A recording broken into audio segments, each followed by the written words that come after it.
بسم الله الرحمن الرحيم. الحمد لله رب العالمين. صلى الله على سيدنا محمد. maanta halkan waxaan doonayaa inaan ka hambalyeeyo anigoo gudoomiyaha xisbiga wadani kuna hadlaya afka isbahaysiga xisbiyada mucaaradka ee dalka Ingiriiska. waxaan halkan hambalyo uga dirayaa guushii taariikhiga ee maanta ka dhacday golaha wakiilada oo soo afjartay doorashadii 31 May golayaasha deegaanka iyo baarlamaanka. waxaan leeyahay hambalyo, waxaan doorateen dadkii ku habboonaa, shirgudoonkii aad u qiimo badan oo ku habboon ayaa doorateen: Cabdirasaaq Khaliif Axmed, Saciid Mire Faarax iyo Cali Xaamid Jibriil oo saddex nin oo u qalma booska. waxaan u rajaynayaa shaqada ugu horeysa ay qabtaan inay tahay arintii maanta dhalisay buuqa yar ee baarlamaanka, inay xeerka halka amendment ku sameeyaan oo aanay taasoo dhan inagoo sadonji gaadhnay aanay dib inoogu dhicin.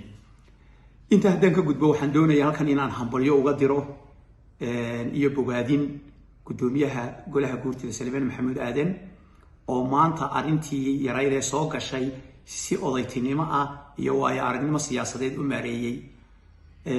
waxaan kaloo halkan ka hambalyeynayaa gudoomiyaha maxkamadda sare oo isaguna hagay si wanaagsan u hagay, hadday tahay dhaartii iyo hadday tahay hogaamintii doorashada ee golaha wakiilada maanta. arrintaasoo taariikhda u geli doonta. waxaan hambalyeynayaa dhammaan shacabka reer Somaliland oo aan leeyahay maanta waxay inoo dhalatay guul taariikhiya oo lama ilaawaana. waxaa guusha iyaguna leh hambalyadeeda labada xildhibaan Guruuje iyo Meecaad oo xaqiijiyay in ay u codeeyaan isbedelkii shacabka reer Somaliland ay ugu codeeyeen golaha baarlamaanka 52 xildhibaan in ay shirgudoonku u yimaado xisbiyada mucaaradkii si wadanku u helo shirgudoon ka madax bannaan xukuumadda oo sax ah.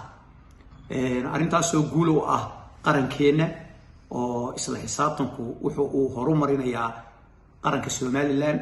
waxaan leeyahay shacabka reer Somaliland oo dhani maanta uu guuleystay, mid mucaarada iyo mid muxaafidaba guul baa u timi.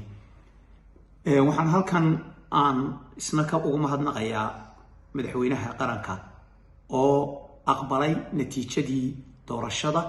waad ku mahadsantahay inaad natiijadii doorashada aad aqbasho oo aad hambalyeyso. waxaanu kaa sugaynaa madaxweyne in aad doorashada madaxweynaha waqtigeeda diyaariso oo waqtigeeda ku qabato.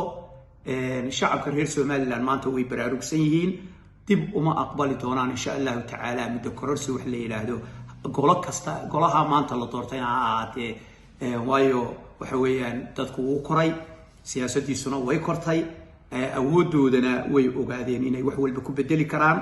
marka waxaan leeyahay dhammaan shacabka reer Somaliland hambalyo hambalyo hambalyo.